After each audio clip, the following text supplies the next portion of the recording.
YouTube நண்பர்களுக்கு வணக்கம். இப்போ நம்ம ரவை உப்புமா எப்படி நல்லா பொழு பொழுன்னு செய்கிறதுன்ட்டு வந்து பார்க்கலாம். இதுக்கு தேவையான பொருட்கள் என்னென்னு பார்த்துடலாம் வாங்க.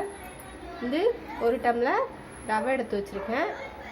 அதே ஒரு டம்ளர் தான் தண்ணி. ஒரு டம்ளர் ரவைக்கு ஒரு டம்ளர் தண்ணி ஊற்றினீங்கன்னா நல்லா பொழு பொழுன்னு வரும். ஒரு டம்ளரை விட கால் டம்ளர் 1.25 டம்ளர் தண்ணி ஊற்றினீங்கன்னா உங்களுக்கு வந்து நல்லா பொழு பொழுன்னு வரும். இது வந்து நெய், நீங்கள் வந்து வறுத்த ரவையிலே போட்டிருக்கும், ஆனால் வந்துட்டு நீங்கள் வந்து வறுத்துக்கோங்க, அதான் உங்களுக்கு நல்லா பொழு பொழுன்னு வரும். என்கிட்ட வந்து டால்டா நெய் இல்லை, அதனால் வந்து நான் டால்டா எடுத்து வச்சுருக்கேன். ஒரு நெய் இருந்தால் நெய் போட்டு வறுத்து எடுத்து வச்சுக்கோங்க ரவையை. வந்துட்டு ஒரு ஸ்பூன் எண்ணெய் எடுத்து வச்சுருக்கேன். வந்துட்டு 4 ஸ்பூன் சீனி சர்க்கரை எடுத்து வச்சுருக்கேன். வந்துட்டு 2 பேர்த்துக்கான அளவு தான் நான் சொல்கிறேன். ஒரு பெரிய வெங்காயத்தை வந்து சின்னதாக பொடி பண்ணி நறுக்கி வச்சுருக்கேன். வந்து நீங்கள் தாளிக்கிறதுக்கு வந்துட்டு கடுகு, வந்து கடலைப்பருப்பு, 2 வந்து மிளகாய், ஒரு கருவேப்பிலை எடுத்து வச்சுருக்கேன். கடைசியில் வந்து நீங்கள் தேங்காய் துருவல் போட்டு நீங்கள் வந்து இறக்கிடுங்க. உங்களுக்கு தேங்காய் துருவல் சர்க்கரை வேண்டாம்னாலும் நீங்கள் வந்து தேங்காய் சட்னி வச்சு சாப்பிட்டுக்கலாம், நல்லாயிருக்கும். வாங்க வாங்க ஃப்ரெண்ட்ஸ், இனி எப்படி செய்யலான்னு பார்க்கலாம். ஸ்டவ் வந்து பற்ற வச்சுக்கலாம்.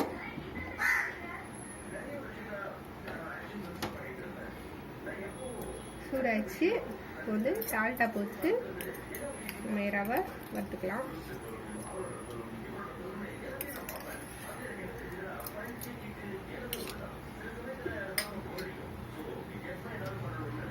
நல்லா சிம்மில் வச்சு வறுத்துக்கோங்க, ஹையில் வச்சிங்கன்னா கருகி போயிடும்.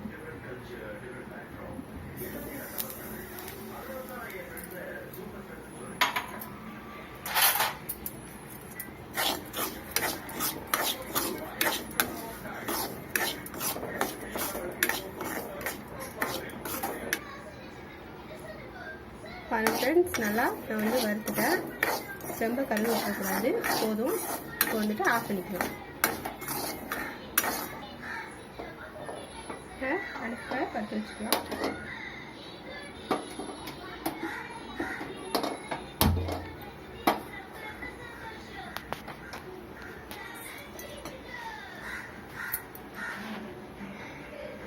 இப்போ கடாய் சூடாயிடுச்சு. இப்போ வந்து எண்ணெய் எடுத்துக்கலாம். எண்ணெய் சூடாயிடுச்சு, கடுகு போட்டுக்கிறேன். கடுகு பொரிஞ்சதும் பச்சை மிளகாய் போட்டுக்கலாம்.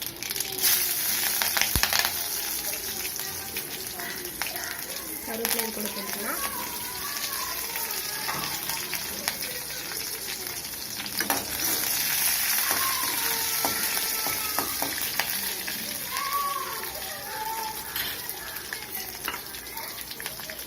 வெங்காயம் சேர்த்துக்கலாம்.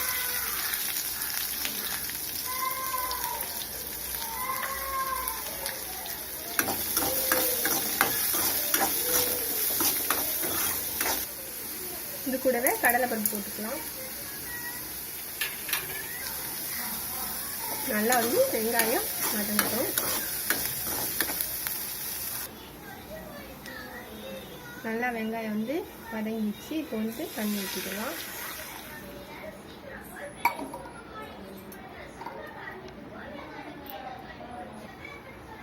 ஒரு கிளாஸ் தண்ணி விட்டேன். அப்புறம் பாருங்கள், ஒரு 1/4 கிளாஸ் தான் தண்ணி இருக்குது. இந்த தண்ணி ஊற்றினீங்கன்னா உங்களுக்கு நல்லா போடணும்னு வரும். நல்லா தண்ணி நல்லா கொதிக்கட்டும், வெயிட் பண்ணலாம். ஃப்ரெண்ட்ஸ், இப்போ வந்து ரவையை வந்து கொஞ்சம் கொஞ்சமாக போட்டு கிண்டி விட்டுடலாம். நீங்கள் மொத்தமாக போட்டிங்கன்னா கட்டி கட்டியாக ஆகிடும். நல்லா அப்படி தூவி தான் விடணும்.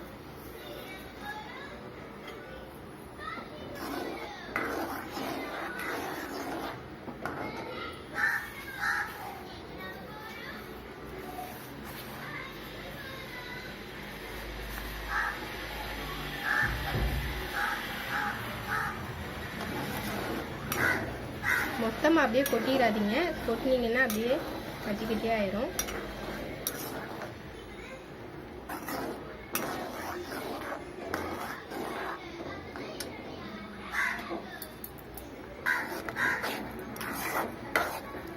நல்லா சிம்மில் வச்சுக்கோங்க, ஃபுல்லாக வச்சுக்காதீங்க.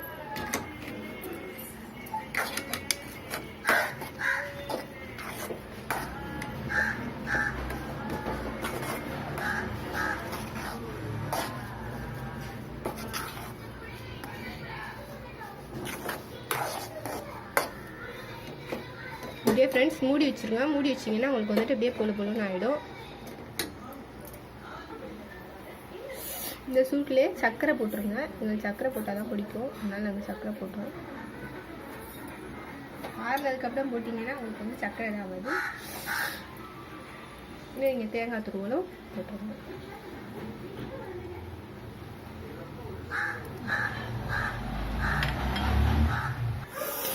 வாங்க ஃப்ரெண்ட்ஸ் பார்த்துடலாம். நல்லா பொழு பொழுன்னு ஆயிடுச்சு. நான் சிம்மில் தான் வச்சுருக்கேன். பாருங்கள் நல்லா பொழு பொழுன்னு ஆயிடுச்சு. இப்போ வந்து ஒரு பவுலுக்கு மாற்றிடலாம்.